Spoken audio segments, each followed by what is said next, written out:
Vamos abrir a palavra de Deus no Apocalipse capítulo 11.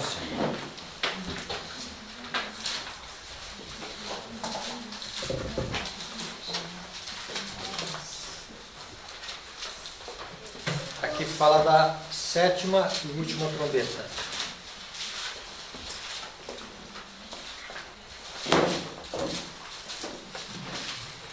A partir do verso 15.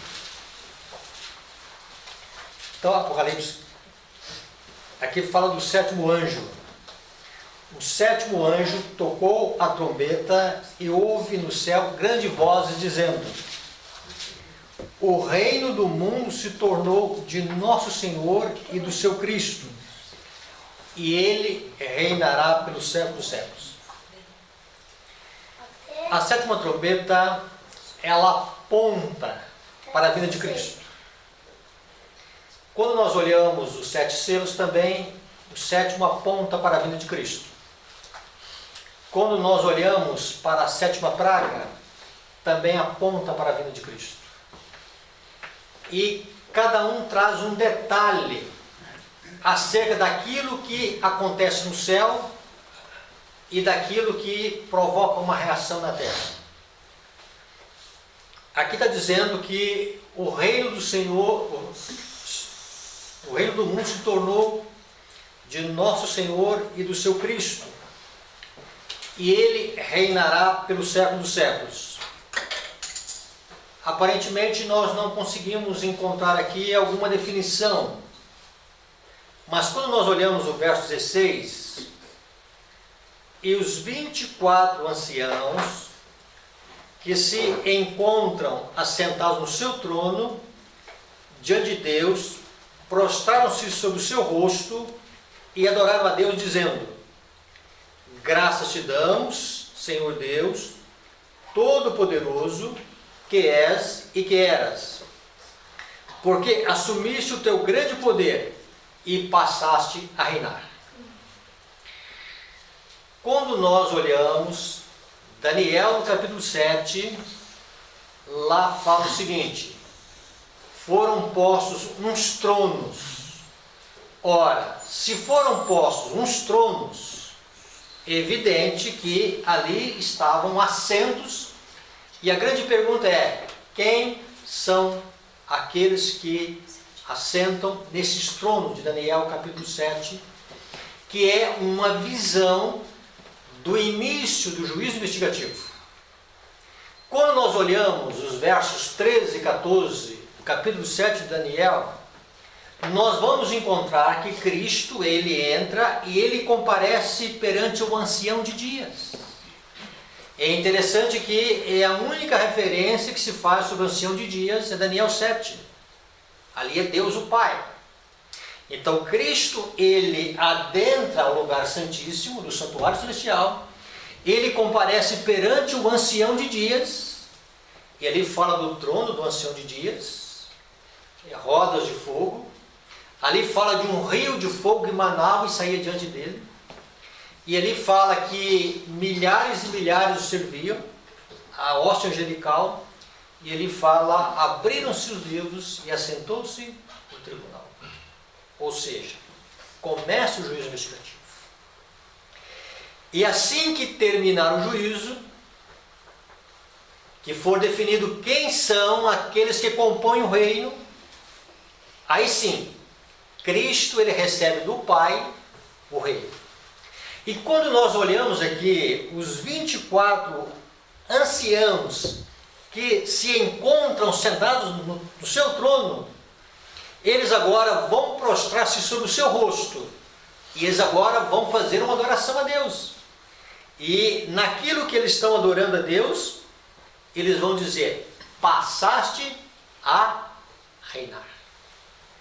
As vozes anteriores que foram ouvidas no céu, elas estão dizendo que o reino do mundo se tornou, ou seja, Cristo agora, ele recebe do Pai a nova Jerusalém e ele vem buscar os seus filhos.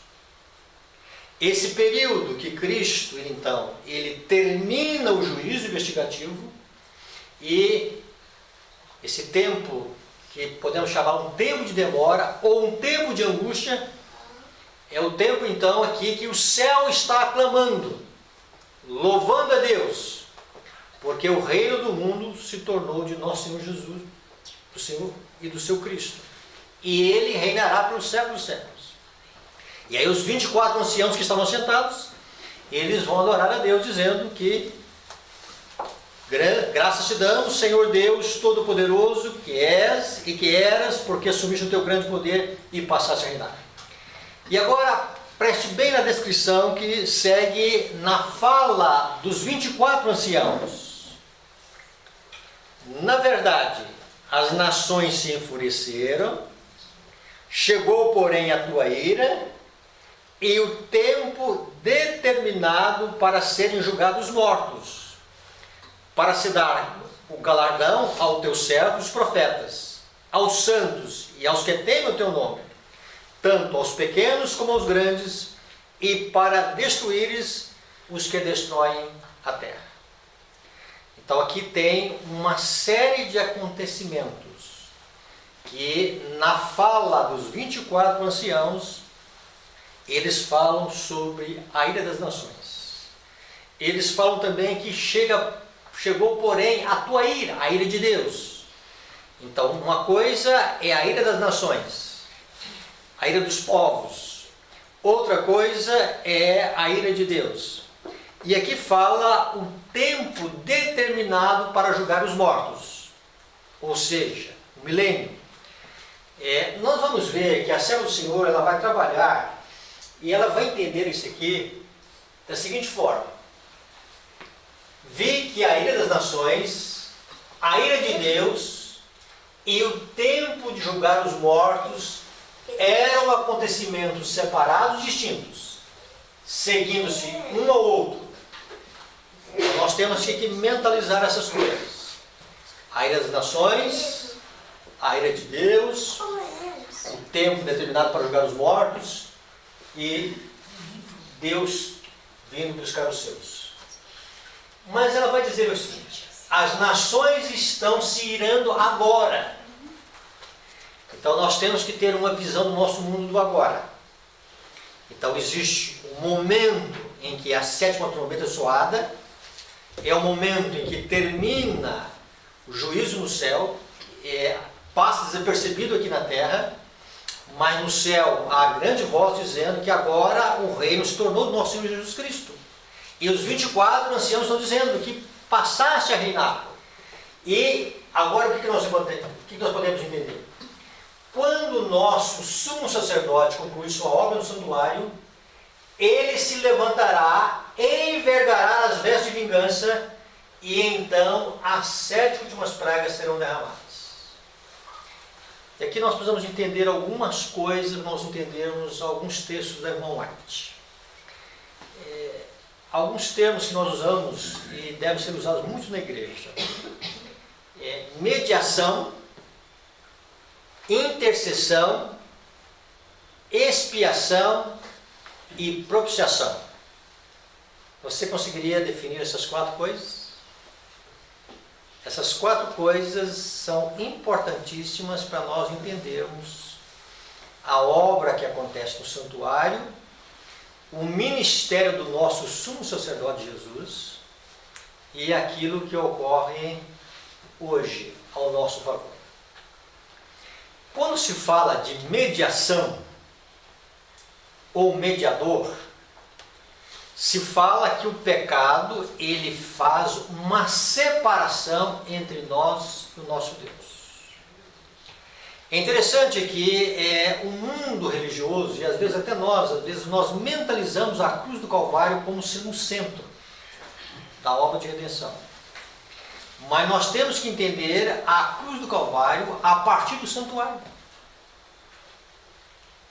Ali nós encontramos um Deus santo, uma lei santa e Deus pedindo justiça de todos. Aquele que não tem esse padrão de justiça, então ele recebe o açoite da ira de Deus. Deus não tolera o pecado, Deus, ele não convive com o pecado. Deus, ele não tem nenhum prazer no pecado. Então Deus vive numa esfera santa, justa e boa. E Deus, ele não tem nada a ver com a maldade que existe no pecado. E o pecado, então, a lei de Adão e Eva, e passando a todos os seres humanos, fez uma barreira entre nós e o nosso Deus. E aí precisou de vir um mediador, alguém que intervisse, alguém que fizesse agora uma reconciliação entre um Deus ofendido e uma humanidade culpada. E Cristo, então, ele vem. E ele vem e ele assume a nossa humanidade. Ele é sem pecado, se tornou ali um varão de dores e perfeito em relação à lei de Deus. Então, de um lado, Cristo, ele estende o seu braço à humanidade, e de outro braço, Cristo estende ao divindade. Então, ele faz essa ponte. Ele liga essas duas partes que estavam em separação. Esse abismo que o pecado fez entre nós e o nosso Deus, então Cristo, então, ele fez uma reconciliação. Quando se fala dessa paz em Romanos capítulo 5, nós temos que entender algumas coisas em relação a essa paz. Essa paz ali é uma paz de uma inimizade que havia entre a humanidade culpada e o nosso Deus. Então Cristo, ele é o mediador. Ele faz essa junção, o homem e Deus. Quando se fala da intercessão, para todo aquele que olha para a cruz do Calvário, para todo aquele que confere, reconhece o seu desamparo, a sua total incapacidade, reconhece o pecado, reconhece a malignidade do pecado, e ele se lança suplicando a misericórdia de Cristo. E na misericórdia de Jesus, ele encontra perdão. Então, quando Cristo agora é o mediador entre Deus e os homens, Cristo, então, ele apresenta o Pai, a súplica de um coração contrito, um coração quebrantado, um coração arrependido por aquilo que foi transgressão à santa lei de Deus. E o coração, então, ele exerceu fé no sacrifício expiatório de Cristo. Então, o que é a expiação? A expiação está dizendo que a lei requer vida justa, vida santa. Nós não temos para oferecer essa lei santa. Nós não temos justiça em nós mesmos. E aí Deus, então, providenciou uma justiça para nós. O seu filho aqui veio e ele viveu o padrão perfeito da lei de Deus. Amém. Então, a única justiça que Deus aceita é a justiça que vem dele. Amém. O único conceito de justiça verdadeira que Deus tem é a pessoa do seu filho. E a justiça que está no seu filho é a justiça que está na sua lei. Então, quando nós olhamos isso, irmãos, e nós começamos a entender isso de uma maneira que a única maneira que nós temos de alcançar o céu, de chegarmos até o céu, é nós agarrarmos a justiça de Cristo. Amém. Todo o suficiente sacrifício de Cristo. Então Cristo, ele sofreu o açoite que nós deveríamos sofrer.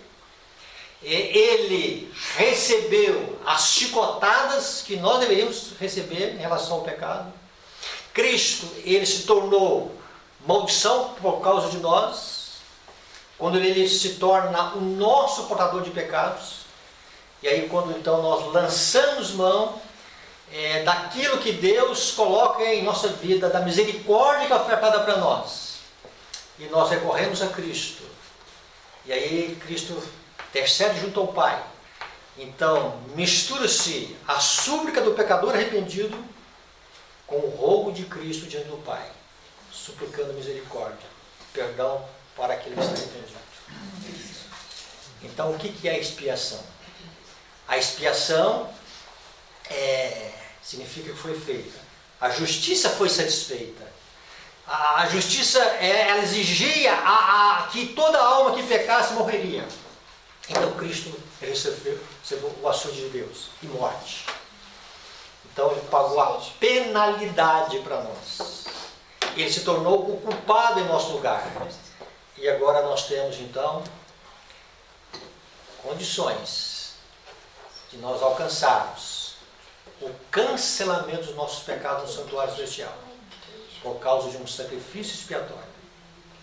Uma vida santa, que ao mesmo tempo se tornou maldição por nós, por nossa causa, e ele morre e está intercedendo junto por nós, para que nós tenhamos expiação dos nossos pecados.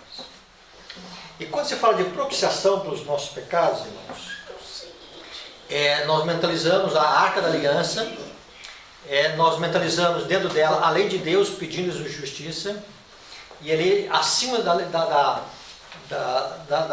Arca da Aliança, a tampa, o propiciatório, e acima o Shekinah, manifestação da presença de Deus. Significa o quê? Quando se fala que ali o propiciatório, então a lei de Deus está dizendo para nós, olha, Deus é justo, Deus é santo, Deus quer um padrão de justiça. E aí quando o sumo sacerdote adentrar o lugar santíssimo, e ele então entrava com sangue de um animal imolado, e ele aspergia esse sangue sobre o propiciatório, significava agora que Deus se tornou propício, ou Deus se tornou favorável ao homem. Então o santuário ensina para nós, Deus se torna favorável a nós. Deus se torna alguém, um ser que providencia para nós uma oferta, um substituto em nosso lugar. Deus é aquele que através do seu Filho, ele concede para nós misericórdia. Então, irmãos, tudo isso nós temos ao nosso inteiro dispor no santuário celestial. Mas o que acontece? No tempo de angústia, ou no tempo em que o juízo acaba, no tempo em que os 24 anciãos passam, este é o momento agora de chegou o Senhor, o momento agora da tua ira ser aplicada. Este é o momento em que Cristo então agora, ele sai do lugar santíssimo, ele fica na área externa do santuário celestial e ele se prepara para vir aqui à terra. Então, irmãos, esse cenário que nós encontramos em relação ao santuário, esse cenário que nós encontramos em relação a Cristo, ao tempo de angústia, aquilo que está diante dos nossos olhos muito em breve. Na atualidade, tem gerado algumas interrogações na vida de alguns, sobre alguns rumores de guerra que estão acontecendo aí. Tá? Diz o seguinte: anjos acham-se a refrear os ventos das contendas aqui conflito das nações, tá? Para que não soprem antes que o mundo haja avisado de condenação vindoura. Mas está se formando uma tempestade. Não haverá paz. Tá? E aliás, vamos falar um pouquinho sobre isso, sobre Apocalipse 17. O maior perigo nosso é quando o mundo começa a acalentar uma sensação de paz. E nós não podemos entrar nesse ritmo mundano. É um ritmo mundano. O mundo está esperando coisas boas. Está esperando amenizar as coisas. E o que nós temos pela frente? Está se formando uma tempestade, prestes a irromper sobre a terra. E quando Deus ordenar aos seus anjos que soltem os ventos, tempo de angústia, haverá uma cena de lutas que pena nenhuma poderá descrever. Irmãos, haverá, em outro momento ela fala de uma carnificina. Vamos falar um pouquinho sobre isso amanhã, também em Apocalipse 17, tempos, o tempo da tanta coisa para falar, né? E ainda tem mais gente para falar também, né? Diz o seguinte: logo, seus conflitos surgirão das nações, que não cessarão até que Cristo venha. Então, esses rumores de guerra que nós estamos aí vendo, essas armações que eles estão fazendo lá, tá? Isso aí são anúncios de que coisas vão acontecer cada vez mais numa escala crescente. E ela diz, as calamidades em terra e mar, as condições agitadas. As condições sociais agitadas. Os rumores de guerras são portentosos. Prenunciam a proximidade de acontecimentos de maior importância. Eu não sei assim. Falar de Brasil, né? O Brasil vivendo assim algumas divisões políticas, algumas coisas, parecem ser coisas normais na política. Não é não. Não é. São prenúncios que algo está acontecendo. Ninguém está tendo mais no seu coração paz. Outra coisa, está aumentando o número de homicídios de uma forma assustadora. Crimes bárbaros, as coisas assim mais imagináveis. Não é bom nem a gente meditar aqui, tá? Então, isso são anúncios de que coisas piores virão pela frente. Então, nós não podemos viver iludindo, né, que se tivermos um sistema aqui político de A ou B ou C vai melhorar o Brasil. Não vai, irmãos. Nós temos que focar na vida de Cristo. Amém. Amém. Nós temos que ter os nossos olhos voltados para a vida de Jesus. Nós precisamos entender, irmãos, que a nossa esperança é o céu. Amém. E que muito em breve também algo vai acontecer que passará desapercebido ao mundo e também ao povo de Deus. A questão de juízo. São acontecimentos que acontecem no nível celestial, acontecimentos estarão acontecendo na terra, mas nenhum ser humano vai saber, olha, é agora que terminou o juízo. Esse anúncio, ou melhor, essas vozes que estão clamando no céu agora, de louvores a Deus, porque agora o reino se tornou de Jesus Cristo. Tá? Então está dizendo para nós que aqui na terra nós precisamos nos preocupar, porque chegará muito em breve esse momento em que a porta da graça será fechada. Pastor, o senhor permite eu fazer um comentário? Deixa eu descer no finalzinho, às vezes eu perco a linha de raciocínio, não, tudo bem, não, tá? tudo bem. Mas eu vou te dar a oportunidade, me cobra isso, tá? Não, sem problema. Amanhã parece que não sei se eu vou entrar aqui em alguma coisa do Cleiton, que ele vai falar um pouquinho sobre a terceira mensagem. Fica à vontade.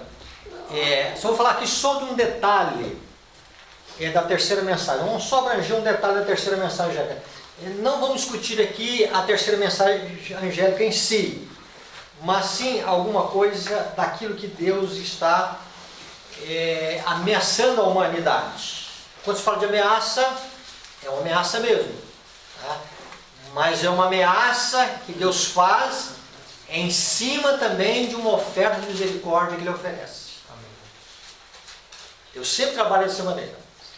No capítulo 14, nós encontramos a partir do verso 9, naquilo que a Escritura define para nós como a mais terrível ameaça jamais feita ao ser humano.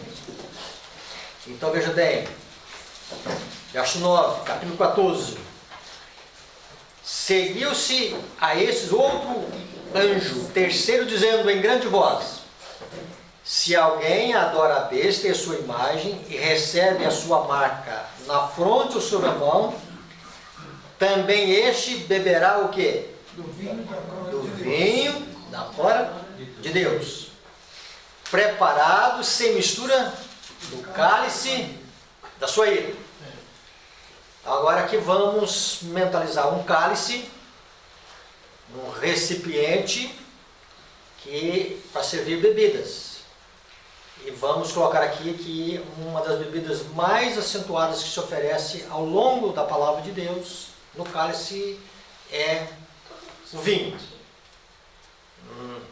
E esse vinho aqui, ele é definido como um vinho sem mistura.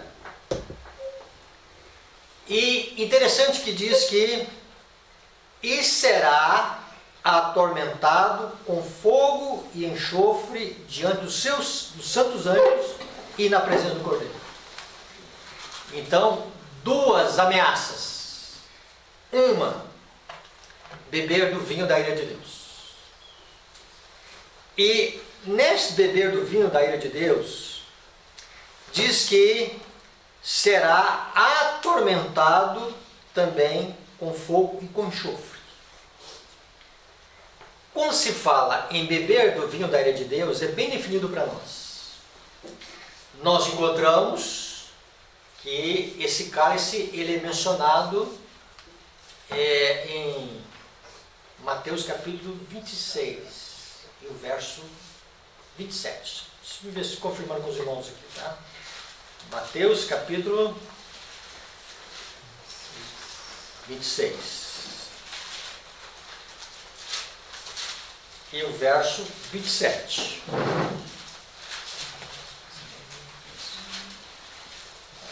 Vou falar em cálice. Esse cálice da vida, esse cálice aqui na terceira mensagem angélica. De que metal ele é feito? Sabe? Quando nós olhamos para os 7 anjos que saem do trono de Deus com as 7 taças. 7 taças de quê? Que metal? Só para a gente visualizar isso, né? Vamos ver aqui, depois a gente volta dizendo lá. Tá? Aqui fala sobre a Santa Ceia, a cerimônia de ceia que nós chamamos. Né? Verso 27. A seguir, tomou um cálice e, tendo dado graças, o deu ao seu discípulo, dizendo: bebei dele todos, porque isto é o meu sangue. Então, o suco da uva, ele é o memorial do sangue de Cristo. Então, a morte eterna que está reservada para nós, Cristo, então, ele aceitou ser o nosso sacrifício expiatório, o nosso substituto.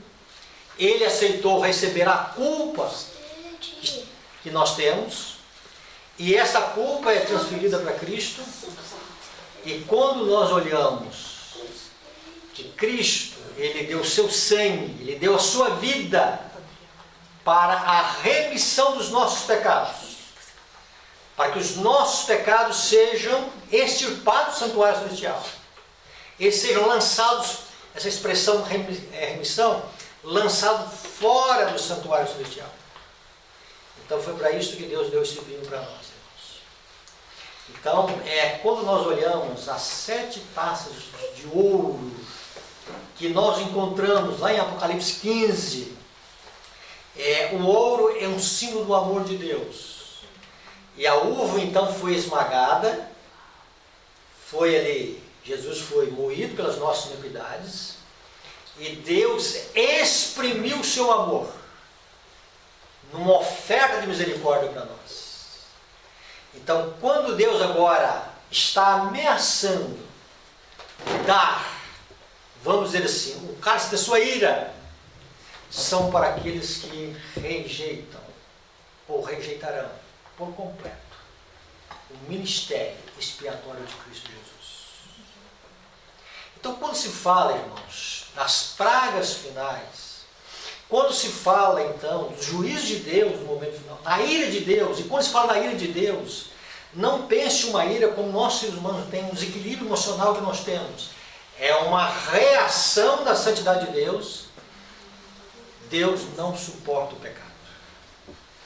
E para uma humanidade no final que está desdenhando da oferta de misericórdia que Deus deu, das advertências que Deus anunciou agora na terceira mensagem angélica e que serão soadas num alto clamor. Então, quando tudo isso acontece, aí então as 7 taças da ira de Deus, elas vão ser derramadas. E ali está o vinho. Não agora uma oferta de misericórdia, mas juízo. Uma estranha obra de Deus. É interessante que ali fala de beber desse cálice, e esse cálice está em 7 dimensões. Vamos só nós entendemos isso aqui, Apocalipse 15, verso 1. Só não entendemos a ira de Deus de uma visão mais ampla no Apocalipse 15, verso 1, quando diz o seguinte: vi no céu outro sinal grande e admirável, 7 anjos tendo os 7 últimos flagelos, pois com esse consumou a cólera de Deus. É interessante sobre essa palavra ira, ou vamos dizer assim, essa reação que nós conhecemos muito bem sobre a ira. Há 3 sentidos de ira no Apocalipse. Fala da ira de Deus, da cólera de Deus e fala da fúria de Deus. Na 7ª praga fala da fúria de Deus. Já é a acentuação da ira. É o momento que está expressando o máximo da ira de Deus. Vamos falar um pouquinho disso também amanhã. E aqui só não entendemos a questão da questão, veja bem, verso 7. Então um dos 4 seres viventes deu aos 7 anjos 7 taças de ouro. E quando nós encontramos taças de ouro no capítulo 5 do Apocalipse, lá estão os anciãos, os 24 anciãos, e eles estão com taças de ouro. E essas taças possuem o quê? As orações dos santos. Tá? Então, taça está sempre relacionado com uma oferta de misericórdia. Sempre relacionado com Deus favorável ao homem. Deus se colocando ao lado do homem, ajudando o ser humano. E aqui, irmãos, nós encontramos que agora a taça agora é um motivo de Deus colocar agora a sua reação em face à impiedade, em face à malignidade do pecado. E quando nós encontramos isto, neste momento então, nós encontramos que no verso 5 do capítulo 15, depois dessas coisas olhei, e abriu-se no céu o santuário do tabernáculo do testemunho, e os 7 anjos que tinham 7 últimos flagelos saíram do santuário, vestidos de linho puro, resplandecente, e cingidos ao peito com cinto de ouro. Então, os anjos carregam o ouro do peito. Quando nós olhamos, irmãos, Apocalipse 1 fala que Jesus também ele tem uma cinta de ouro. Quando João vê a Cristo, e uma das primeiras coisas que João vai ver no Apocalipse é Cristo glorificado, e ele vê uma cinta de ouro. Quando nós olhamos o soldado ali diante da cruz, ele vai pegar uma lança, e Cristo agora, ele já está sem vida, o seu coração rompeu, e o soldado querendo certificar-se que realmente aquele homem estava morto, ele vai furar um lado dele, o peito de Cristo. E vai sair o quê? Sangue e água. Sangue para a remissão dos nossos pecados. Então, irmãos, quando Deus ele dá essa oferta para nós, Cristo Jesus, o Filho de Deus, ele é ferido para que saia, irmãos, para que saia para nós a salvação. Então, sempre vimos relacionado com a salvação.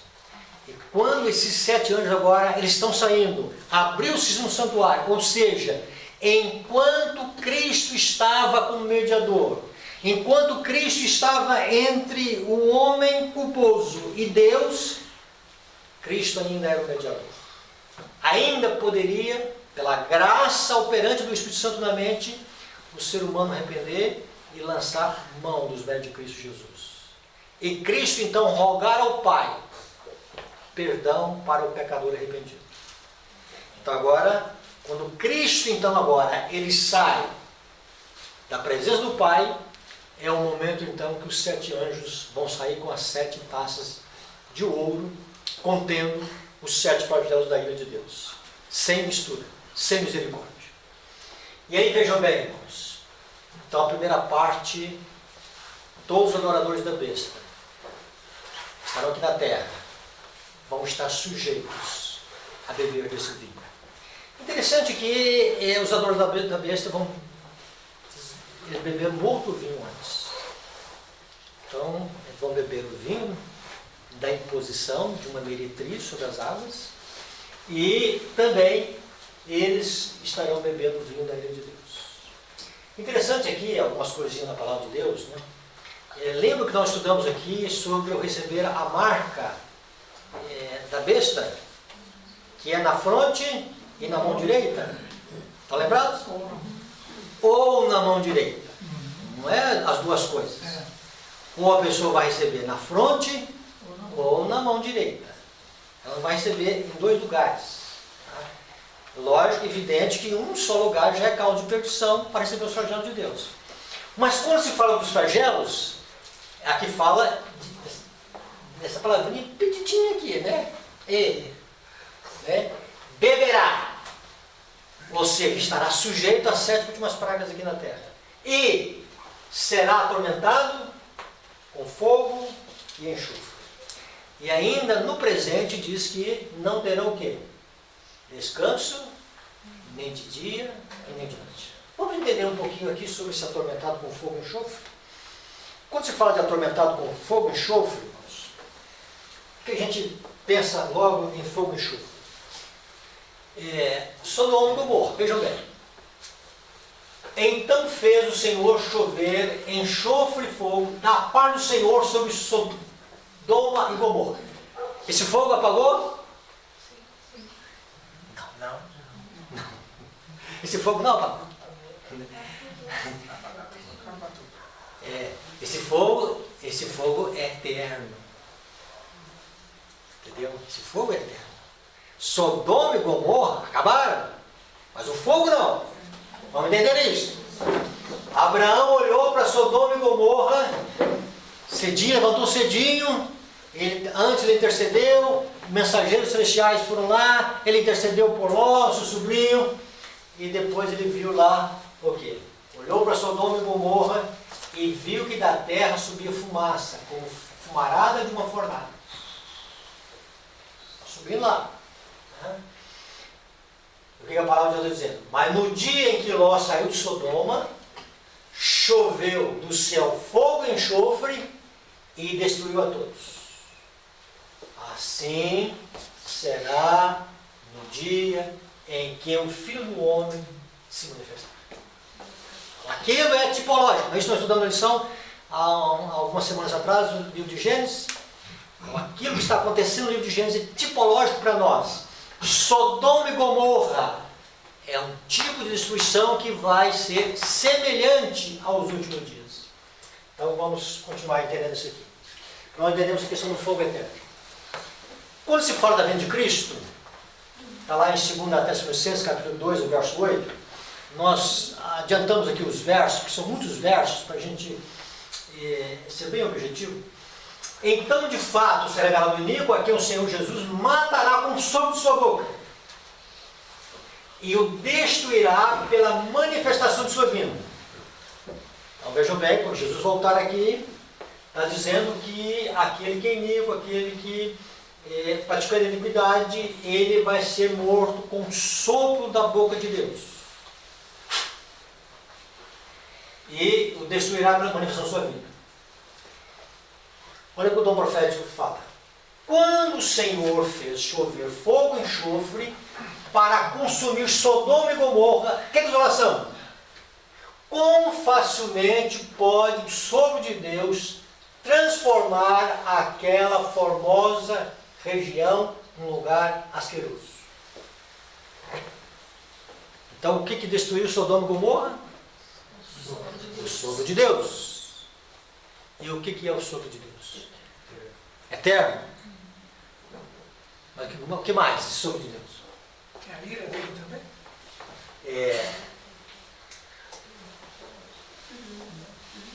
Sobre a ira de Deus aí, Apocalipse 6, o sexto selo, os ímpios, os adoradores da besta aqui. Então quando você lê Apocalipse 6, são aqueles que estão vivos aqui por ocasião da vinda. Se estão vivos, estão perdidos, são os adoradores da besta. E eles estão agora sendo atormentados com fogo e enxofre, diante dos anjos e diante do Cordeiro. E disseram aos montes e aos rochedos: caí sobre nós e escondei-nos da face daquele que se assina no trono e da ira do Cordeiro, porque chegou o grande dia da ira deles. A glória de seu rosto, que é para os justos é vida, será para os ímpios um fogo consumidor. 1 Pedro, capítulo 4.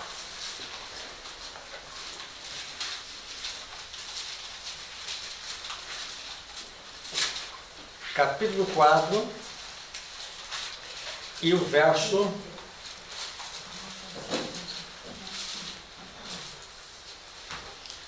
14. Se pelo nome de Cristo sois injuriados, bem-aventurados sois, porque sobre vós repousa o quê? O Espírito, com letra maiúscula. Que Espírito da glória é este? Espírito de Deus. O que mais? Que Espírito é este? Espírito Santo. Então, irmãos, este fogo que procede da parte do Senhor sobre Sodoma, é este fogo que vai atormentar os ímpios no final. Eles não suportarão este fogo. Não é por acaso que em Daniel 7 Deus é visto lá como um rio de fogo que manava e saía dele diante dele. É o sopro de Deus. E esse termo, sopro de Deus, é uma referência ao Espírito da glória, ao Espírito Santo. A glória do seu rosto, que é para os justos é vida, será para os ímpios o fogo consumidor. Então isso aqui, esse sopro para nós hoje é vida. Pedir o batismo do Espírito Santo, irmãos, é pedir um batismo de vida. E para aqueles que estarão agarrando o pecado no momento final, será um fogo consumidor. Por isso que está dizendo lá que, vamos dizer que eles vão beber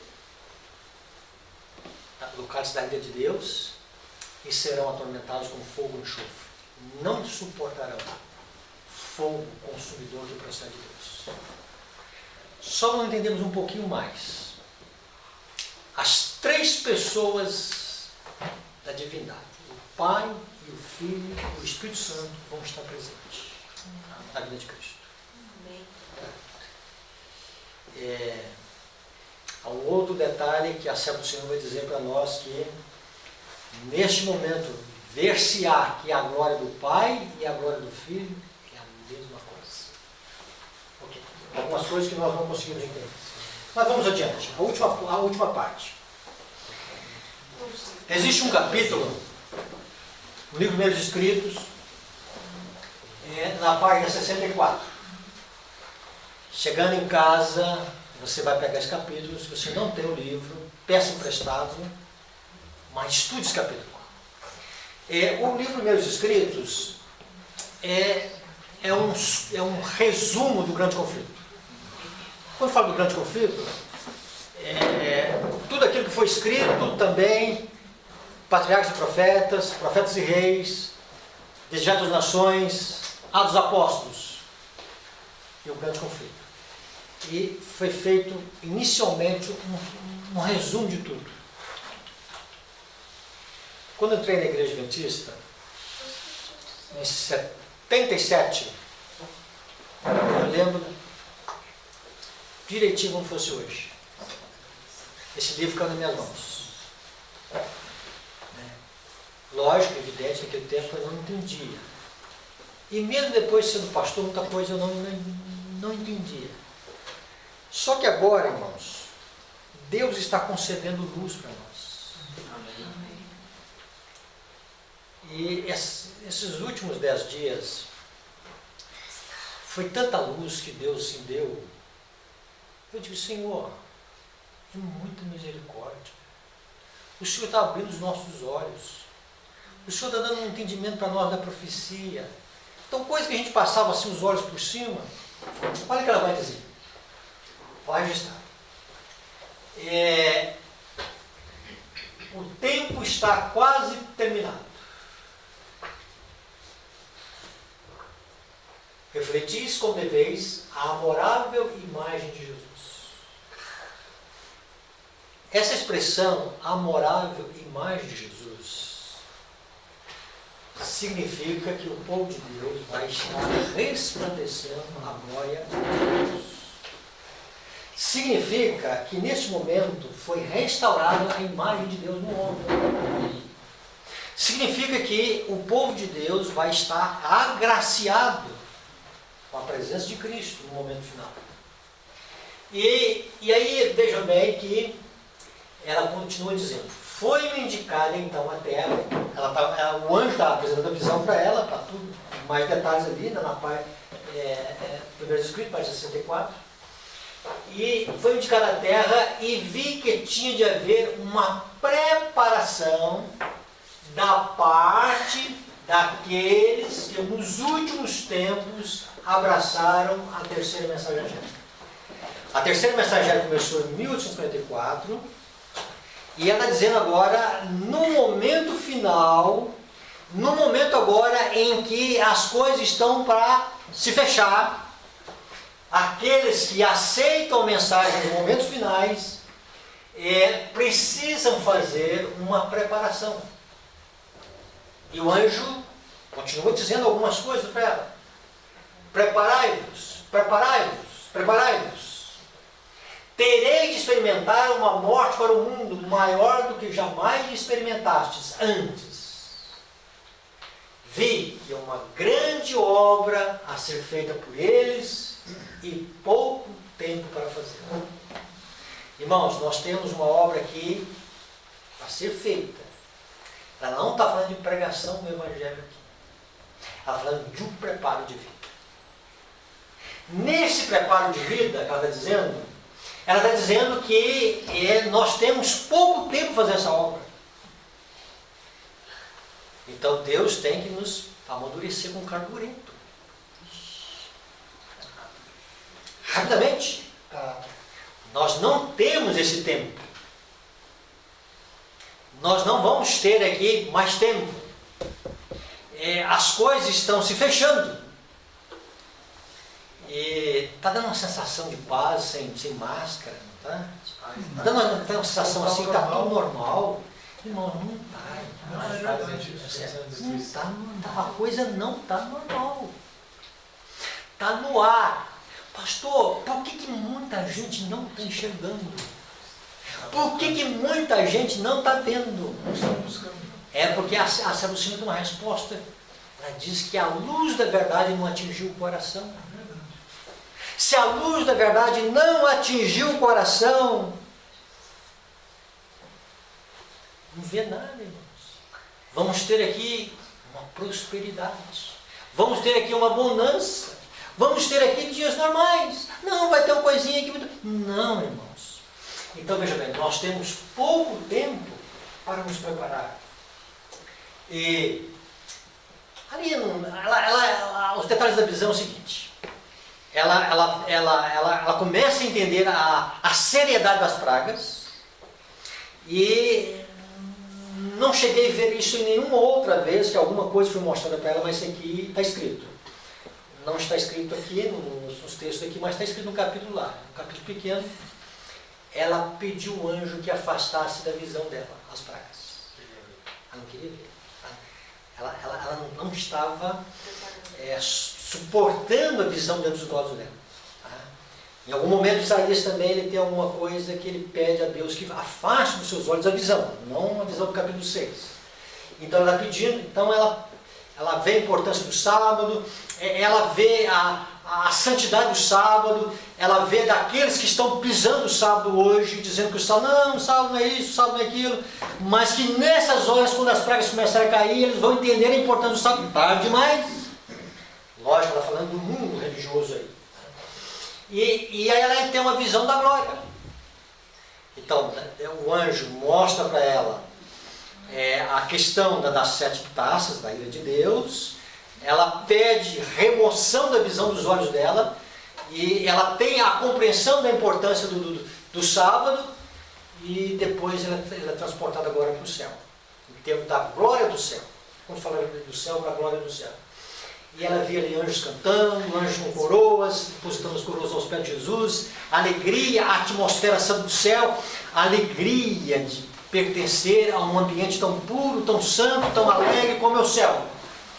E aí, o que acontece? Os olhos dela vão agora para a terra novamente. Então os meus olhos foram afastados da glória e foi-me indicado o remanescente da terra. O que é remanescente? A sobra do povo de Deus. Disse-lhes o anjo: quereis escapar às 7 últimas pragas? Quereis ir para a glória e desfrutar tudo que Deus tem preparado para os que o amam, estão dispostos a sofrer por seu amor? Então tereis que morrer para que possais viver. Amém. Então veja bem, irmãos, a proposta de Satanás: viva agora e depois será condenado de dentro. A proposta do mundo religioso de hoje: viva agora e depois você vai continuar vivendo, você vai ter um milênio de paz. A propósito de Deus: vai para o martírio. Morra. Morra. Se você quiser viver, você tem que morrer. É doloroso o processo. É doloroso, irmãos. Por isso que Jesus diz que poucos acertam o caminho da eternidade. Não é que Deus não quer muitos no céu. É que muitos querem viver o presente e Deus diz: não dá certo. Preparai-vos, preparai-vos, preparai-vos. Ou reformai, reformai, reformai. Precisais ter maior preparo do que até agora. Tá bom, pastor. Tá bom, Jorge. 37 anos de ministério. Muita coisa já aprendeu. Você já está pronto, já está carimbado. Não, você está bom. Irmãos, precisamos de um preparo maior do que nós temos. E ela continuou: pois o dia do Senhor vem, terrível, tanto em ira como em vingança, para desolar a terra dos pecadores. Irmãos, Deus não vem fazer cócega nos seres humanos aqui na terra. Isaías chama as 7 pragas um estranho ato de Deus. Quando Deus, então, ele extravasa aquilo que deveria ser a sua misericórdia para a humanidade, a sua aplicação de sua ira. E ela continua dizendo: sacrificai tudo a Deus. Aleluia. Depois de tudo sobre o seu altar. Ai, que coisa difícil. A maior batalha que nós temos, irmão, não é contra a besta, é contra o eu.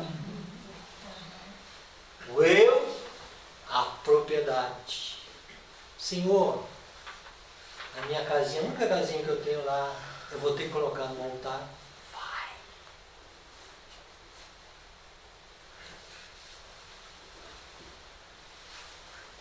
E tudo o mais. Tudo, irmãos, como um sacrifício vivo. Tudo é reclamado para entrar na glória. Acumulai para vós um tesouro no céu, onde nem os ladrões roubam, nem a ferrugem consome. Tereis de ser o quê? Participando do sofrimento de Cristo aqui. Se esperais participar com Ele de sua glória no além. Nós devemos, nesses últimos dias, irmãos, ou melhor dizendo, nós devemos passar por 3 batismos.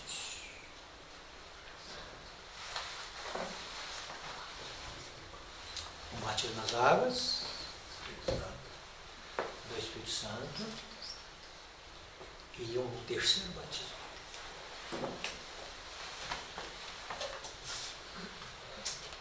O céu terá sido barato se o obtivermos através do sofrimento. Precisamos negar o eu ao longo de todo o caminho. Morrer para o eu diariamente. Deixar que somente Jesus apareça e ter em vista continuamente a sua glória.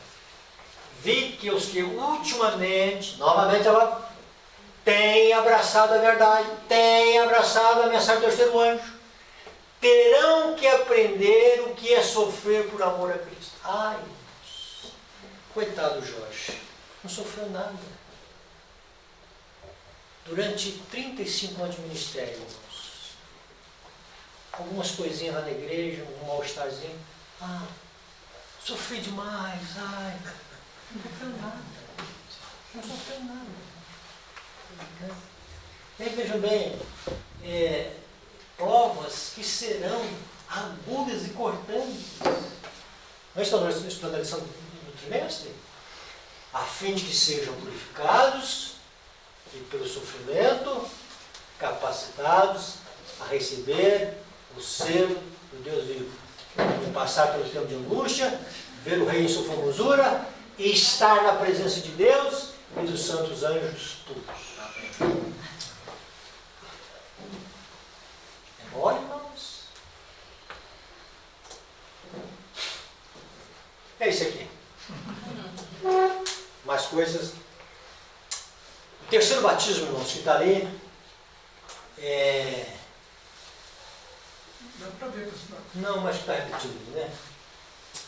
Alguns de nós têm tido tempo de construir a verdade e progredir passo a passo. E cada passo temos propiciado força para o seguinte. Mas agora o tempo está quase fim. E o que durante anos temos estado aprendendo, eles terão de aprender em poucos meses. Poucos meses. Terão também muito que desaprender e muito que tornar a aprender. Algumas coisas, irmãos, nós entramos na escola do príncipe das trevas e nós aprendemos errado. E nós temos que aprender isto. E coisas que nós não aprendemos, não temos que aprender. Uma das coisas que Deus mais fala no meu coração é que eu preciso aprender, entre as muitas matérias na escola de Deus, a matéria de que o Senhor cuida de mim. Amém. Amém. Porque se eu não aprender isto, como é que eu vou confiar em Deus?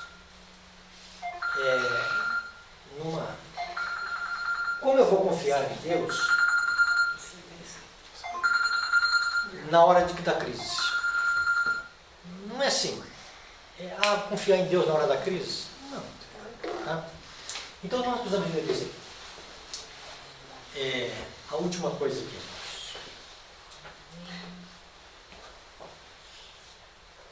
Tudo está favorável para nós agora, em termos de um santuário aberto, um mediador que está ao nosso inteiro serviço lá, entre Deus e os homens, entre mim e Deus, um intercessor que está intercedendo por nós, Jesus querendo expiar os nossos pecados, apagar os nossos pecados, os registros celestiais, a luz que Deus está dando para nós nesse momento final, o impedimento que Deus está dando para nós, as advertências que Deus está dando para nós. E aí eu preciso me lançar nos braços de Jesus. Amém. E eu preciso do Espírito Santo. Amém. Eu preciso de um ensinador de justiça. Eu preciso que alguém ele me leve a Cristo. Alguém que seja, vamos dizer assim, essa junção do céu e a terra. E faça essa união do ramo e da videira. E o Espírito Santo disse a gente. Ele que nos une a Cristo. E uma vez nos unindo a Cristo, nós somos unidos a Deus. Então nós precisamos, irmãos, deste batismo do Espírito Santo. Amém. E nós precisamos aprender e dizer para Deus, Senhor, tem coisas na minha vida. Tem coisas que eu sei que estão erradas. Tem coisas que eu sei que não é da tua vontade. E tem coisas que nós dizemos para Deus, Senhor, eu não consigo. Nós precisamos dessa ajuda divina, irmãos, para que a gente seja esses que vão vencer. Deus dará para nós, antes de dar um batismo de sofrimento, ou nos permitir um batismo de sofrimento, um batismo de plenitude da sua graça. Amém. Precisamos entender isso, irmãos. E o tempo que nós temos aqui na Terra, irmãos, tem que ser gasto como aprender a escapar no momento final da lei de Deus. E só existe uma maneira. É lançando todo o nosso desamparo, toda a nossa insuficiência na pessoa de Jesus. Jesus morreu pelos nossos pecados. Ele tem prazer em nos perdoar. Amém. Se a nossa vida, irmãos, em algum momento tem sido estranha, no sentido de que nós temos muitas coisas que Deus não gosta na nossa vida, é hora de nós chegarmos de Jesus.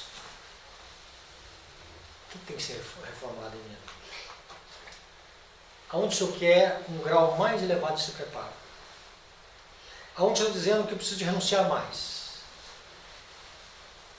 Senhor, nos ajude. Nós não queremos estar nesse grupo final, atormentado com fogo e enxofre. Nós queremos ser agraciados com fogo e enxofre agora.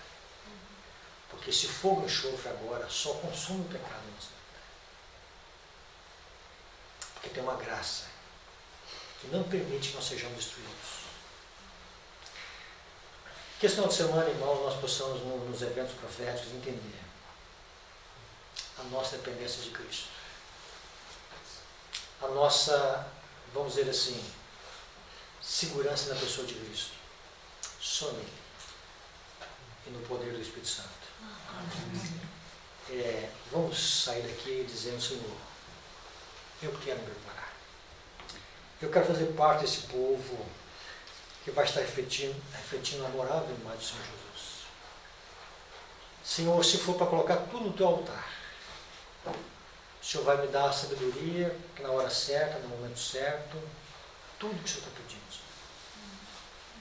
Pela tua graça, por amor a ti, Senhor. Que Deus abençoe nós. Amém?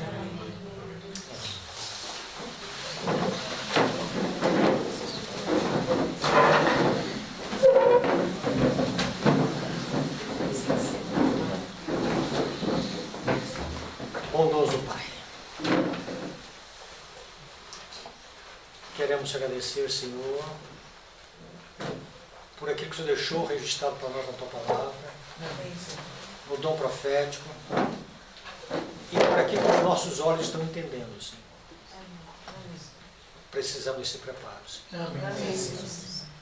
Pai, nós ainda, pelo menos, Senhor, na minha experiência eu posso dizer, não sei o que sofrer por amor ao teu nome, Senhor. Na profundidade disso aqui. Pai, prepara-nos, Senhor, para que nós possamos, Senhor, estar recebendo dos altos céus para revelar, Senhor, aquilo que é mais do teu agrado, o teu caráter em nós. Abençoe a tua igreja, Senhor. Cada um do teu povo, Senhor. Pai, ajuda-nos, Senhor. Suplicamos misericórdia. Em Cristo Jesus. Amém.